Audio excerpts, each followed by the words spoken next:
Good morning, everyone. This is your English class. Today, we will continue our previous chapter types of sentences or sentences. In previous class, we have studied about the definition of sentence and what is a sentence and the types of sentences. So, first we revise the previous class, then we will start the new topic. The what is a sentence? Sentence क्या होता है? A sentence is a group of words arranged in a proper order that makes a complete sense. We have studied in previous class. And what the type of the sentences are, we have the four types of sentences: assertive sentence, negative sentences, exclamatory sentences, and imperative sentences. And two types of sentences we had studied in last class. The first is assertive sentence. Now, to what is an assertive sentence? An assertive sentence states something about the subject or makes a statement. They convey the information or a state of fact through the statements and they always end with a full stop. इनके always end में हम क्या put करते हैं? एक full stop लगाते हैं. Clear that thing. And it can be positive or negative sentences. ये हमारा जो sentence होते हैं ये हमारे positive भी हो सकते हैं और negative भी हो सकते हैं. For the examples मैंने आपको बताया था example में I live in town and I do not live in tonk. Both are the examples of the assertive sentence. Second, I told you the interrogative sentences.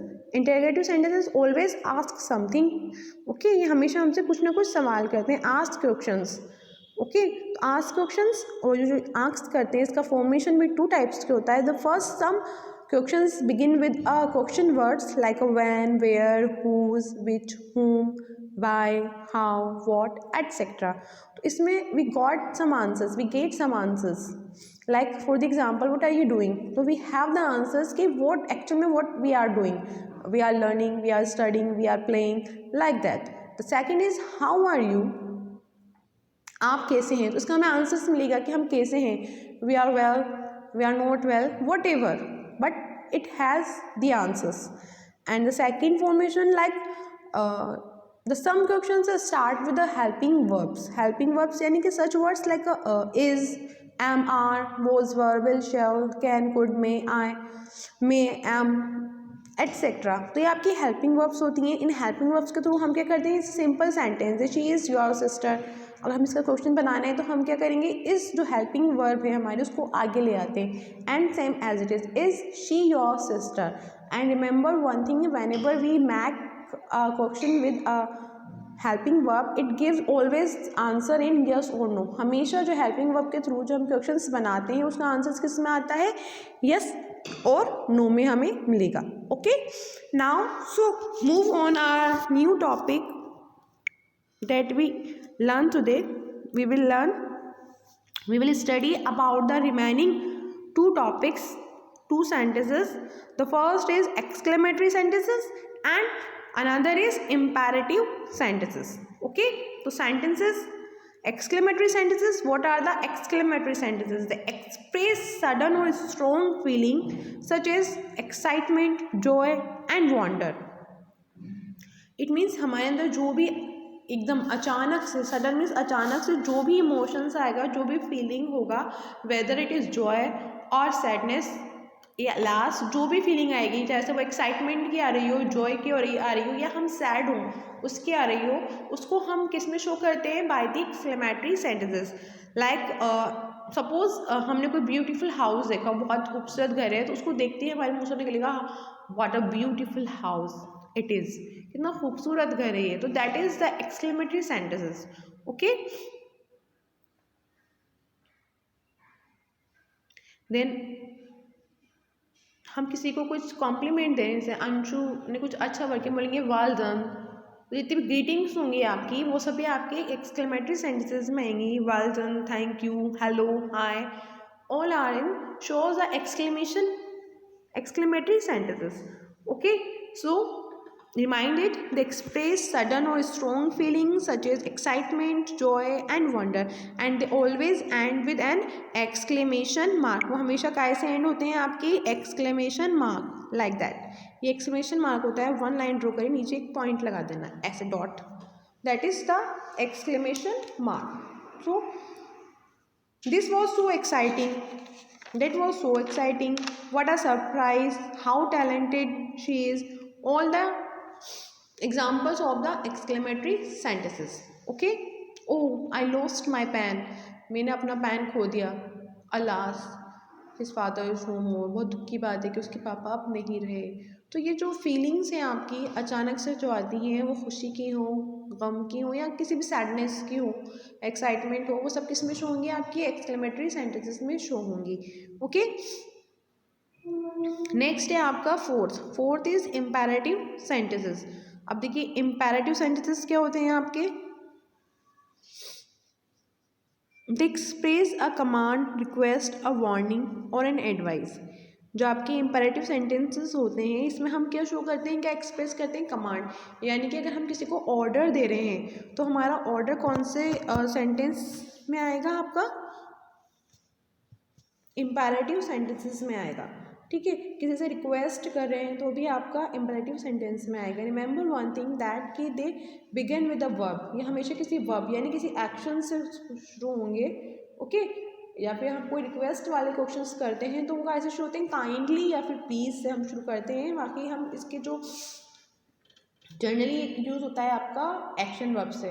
तो मैंने स्टार्टिंग में आपको एक बताया था कि ग्रुप ऑफ वर्ड्स, वो ग्रुप ऑफ वर्ड जो है, एक वन वर्ड भी आपका सेंटेंस हो जाता है, बट व्हाट इज, बल्कि उसके पीछे शर्त क्या है कि वो आपको एक कंप्लीट सेंस दे रहा हो. जैसे कि मैंने बोला गो आउटसाइड, बाहर जाओ. तो गो आउटसाइड मैंने बोला तो मेरे सिर्फ 2 वर्ड्स हैं और उसमें सिर्फ एक्शन वर्ड यूज़ कर रही हूँ मैं, go outside, but it gives the complete sense. वो आपको कंप्लीट सेंस दे रहा है कि आप बाहर जाइए. तो ये आपको क्या कहलाएगा? आपका सेंटेंस कहलाएगा. But which type of sentence is this? इसमें मैं आपको कमांड दे रही हूँ, आपको ऑर्डर दे रही हूँ कि गो आउटसाइड. तो it's called the imperative sentence. तो सिंपल वे में हमने जब टेंसेस पढ़े थे, हमने फॉर्मेशन सीख लिया था कि एक सेंटेंस में क्या क्या होता है. सब्जेक्ट प्लस हेल्पिंग वर्ब या plus verb plus man verb plus object and plus complement if the complement is there. So that is the formation. All know about that because we have studied about this topic, the formation of a sentence. एक sentence की formation कैसे होती है ये हम हमारे tenses में पढ़ चुके हैं. That's why मैंने उसको repeat नहीं किया है. हमें सिर्फ समझना है कि types of sentences कौन से होते हैं. Formation of sentence we discussed in our previous classes. So the imperative sentence, they express a command. तो सिंपल वे में कोई हेल्प एक्शन है वो भी आपका एक सेंटेंस बन सकता है if it gives a complete sense. Clear that thing? Like and they always and in a full stop. और आपके जो इम्पेरेटिव सेंटेंसेस होते हैं वो हमेशा काय से एंड होते हैं? Full stop. इनके लास्ट में हमेशा क्या आएगा आपकी? हमेशा always we have a full stop at the end of imperative sentences. Clear that thing? And remember one more thing, जैसे कि अभी मैंने आपको बताया कि एक्सक्लेमेटरी सेंटेंसेस होते हैं उनके लास्ट में हम क्या लगाते हैं? एक्सक्लेमेशन मार्क होता है.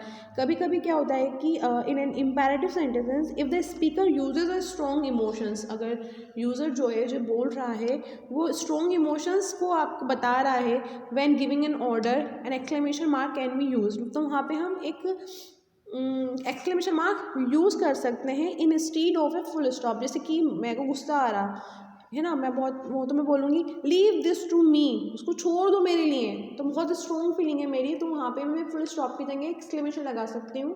ओके. क्योंकि बहुत ही स्ट्रॉन्ग फीलिंग जब हम शो करेंगे तो उसमें भी हम क्या कर सकते हैं? Instead of the full stop we can put exclamation mark with the end. Okay.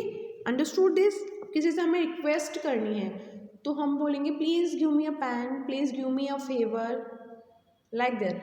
तो जब भी हम रिक्वेस्ट करते हैं किसी से तो उससे पहले हम कौन से वर्ड्स का यूज़ करते हैं? प्लीज़ और काइंडली का. किसका यूज़ करेंगे हम? प्लीज़ और kindly. Okay. Clear that thing? Yes. And they also and in a full stop. Clear? Now the next is next example, go outside, बाहर जाओ. You must consult A doctor, it is a example of an advice. Doctor में advice देता है कि वो must हम किसी को, हमारा फ्रेंड है उसकी तबीयत ठीक नहीं है, वेल नहीं है, तो उसको बोलेंगे तुम्हें डॉक्टर से कंसल्ट करना चाहिए। Don't enter this room, that is also an order. Walk carefully, command. So ऐसे सेंटेंस हैं जिसमें हम कमांड दिखाएं, रिक्वेस्ट करें, काइंडली गिव मी अ हग या give me a water, like that. Okay, तो ये सब आपके किस में आएंगे, इम्पेरेटिव सेंटेंसेस में आएंगे। Okay, so we have studied the 4 types of sentences, the assertive sentences, interrogative sentences, exclamatory sentences and imperative sentences. That is our topic sentence. Sentence हमारा क्लियर हो चुका है। Types of sentences also are there. So ये हो गया आपका types of sentences. Formation हम हमारी प्रीवियस क्लास में, जब हमारी ऑफलाइन क्लासेस थी, हम पढ़ चुके हैं कि what is the formation of sentence. That's why हमने उसको रिपीट नहीं किया है, हमने सिर्फ अभी पढ़ा है कि सेंटेंसेस कौन कौन से किस तरीके से होते हैं। Clear that thing. Now remember one thing, ये तो थे आपके जो सेंटेंस का जो क्लासिफिकेशन होता है, आपके सिलेबस में ये दे रखा है कि 1 टाइप क्लासिफिकेशन, तो ये हो गया 4 टाइप्स। एंड अदर क्लासिफिकेशन भी होता है जो हमने कि टेंस में पढ़ा था। हमने टेंसेस में क्या पढ़ा था, सेंटेंस के टाइप्स कौन कौन से होते हैं, पॉजिटिव जिसे हम अफर्मेटिव बोलते हैं, affirmative, negative, interrogative and interrogative plus negative. Clear, वो सबको क्लियर है, तो आपको कंफ्यूज नहीं होना है। क्लासिफिकेशन जो होता है वो 2 टाइप्स का होता है। द फर्स्ट इज जो हमने पढ़ चुके हैं, हमारे सेंटेंस में जो फॉर्मेशन आया था, एक सेंटेंस बनता है अफर्मेटिव का, एक होता है निगेटिव का। यहाँ अफर्मेटिव निगेटिव को एक करके असर्टिव बना दिया गया है कि हमारा इंटेरोगेटिव एक होता है, इंटेरोगेटिव प्लस नेगेटिव। इसमें कोई इंटेरोगेटिव भी क्वेश्चन किया जाता है और उसमें नहीं भी होता है। Clear that thing? I hope you all understood this. If you have any problem you can ask me. Okay, so clear that thing. If you have any problem you can consult in our online classes and I'll send you a PDF of the book activities, then you will complete it. Okay, till then take care.